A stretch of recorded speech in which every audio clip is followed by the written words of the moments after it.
haye habang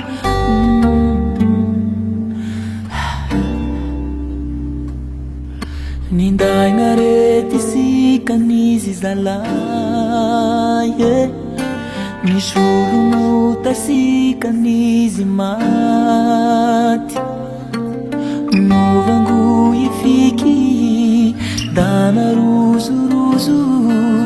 Dana pisa li fasina mali Izana nga biniaretani Ni kutu-kuturange vatani Aye Nufasia tame azu fizalia Mate Ezana kezanga haru yawe Fiktawani Eni yati eni teti Fiktawani Yesu kusi Fiktawani Faisi kanje panuta Nuvunzeni yaba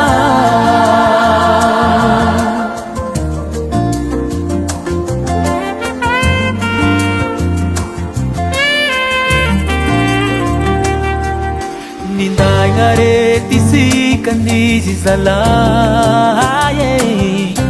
Nishulumuta si kanisi mate Nuvangu ifiki Dana ruzu